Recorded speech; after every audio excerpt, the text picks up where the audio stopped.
নরকের দরজা পেরোতেই নিক নিজেকে এক অন্ধকার নিস্তব্ধ জগতে আবিষ্কার করল।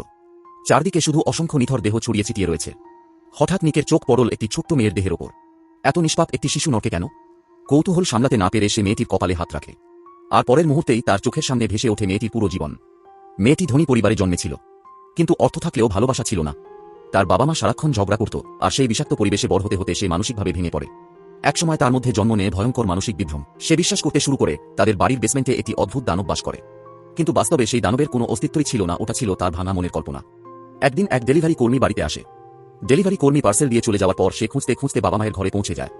সেখানে গিয়ে তার চোখের সামনে ভেসে ওঠে এক অদ্ভুত দৃশ্য। সে দেখতে পায় সেই দানবও তার বাবা মায়ের মৃতদেহ খাচ্ছে। আতঙ্কে সে চিৎকার করে ওঠে।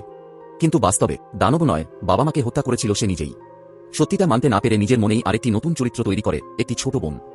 সে বিশ্বাস করতে শুরু করে সব হত্যাকাণ্ড সেই বোনই করেছে, আর সেই বোনকে শাস্তি দিতে গিয়ে নিজের হাতেই তাকে চুলিতে আটকে পুড়িয়ে মারে। স্মৃতিগুলো শেষ হতেই নিক স্তব্ধ হয়ে দাঁড়িয়ে থাকে। এরপর সে সামনে এগিয়ে আরেকটি মৃতদেহের কাছে যায়। এবার একটি মা ও তার মেয়ে। নিক হাত রাখতেই আবারও তাদের অতীত তার চোখের সামনে ফুটে ওঠে। মেয়েটি ছিল মেধাবী ও শান্ত স্বভাবের, কিন্তু নতুন স্কুলে ভর্তি হওয়ার পর তার জীবন নরকে পরিণত হয়। প্রতিদিন সহপাঠীদের নির্যাতন, অপমান আর মারধর সহ্য করতে হতো তাকে। একদিন সে কাঁদতে কাঁদতে মাকে সব খুলে বলে, কিন্তু মা বিষয়টিকে গুরুত্ব দেননি। পরদিন কাজে চলে যান। সন্ধ্যায় বাড়ি ফিরে তিনি দেখেন তার একমাত্র মেয়ে আত্মহত্যা করেছে। সেই দৃশ্য দেখে মায়ের পৃথিবীটাই ভেঙে পড়ে। তিনি মেয়ের দেহ দাফন করতেও রাজি হননি, বরং শেষবারের মতো তাকে নিয়ে বেড়াতে বের হন। কিন্তু পথেই শোক তাকে পুরোপুরি ভেঙে দেয়। অবশেষে তিনি গাড়ির গতি বাড়িয়ে একটি গাছের সঙ্গে ধাক্কা মারেন। মেয়ের সঙ্গে তিনিও চলে যান মৃত্যুর ওপারে। এই স্মৃতিগুলো দেখে নিকের বুকটা ভারী হয়ে ওঠে। সে বুঝতেই পারে না এত কষ্ট সহ্য করা এই মামেও কেন নরকে এসেছে। ঠিক তখনই অন্ধকারের ভেতর থেকে ধীরে ধীরে বেরিয়ে এলো এক রহস্যময় সত্তা। কালো পোশাক, ভয়ঙ্কর উপস্থিতি, আর চোখে এমন এক দৃষ্টি যেন মানুষের সব পাপ সে এক নজরেই পড়ে ফেলতে পারে। সে নিজেকে পরিচয় দিল নরকের দূত। কোনো সময় নষ্ট না করে সে নিককে জানিয়ে দিল, তোমার বিচার শেষ, এবার শাস্তি ভোগ করার সময়। নিক মরিয়া হয়ে নিজের নির্দোষ প্রমাণ করার চেষ্টা করল।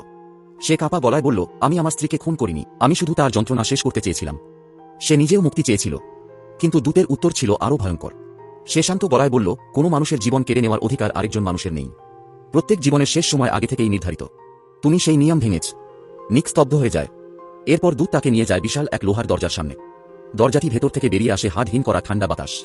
ভেতরে ছিল এক অন্ধকার কক্ষ। চারদিকে শুধু নীরবতা আর অদ্ভুত এক মৃত্যুর গন্ধ।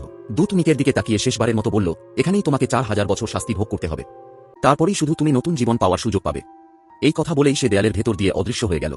নিক হতভম্ব হয়ে চারদিকে তাকাতে লাগল। ঠিক তখনই ধীরে ধীরে ছায়া থেকে বেরিয়ে এলো এক বিকৃতদেহী ভয়ঙ্কর দানব। দানবটি ধীরে ধীরে নিকের দিকে এগিয়ে আসতে লাগল। সেই মুহূর্তে নিক বুঝে গেল এই দানব পরবর্তী 4000 বছর ধরে প্রতিটি মুহূর্তে তাকে নির্যাতন করবে। আর সেখানেই গল্পের সমাপ্তি।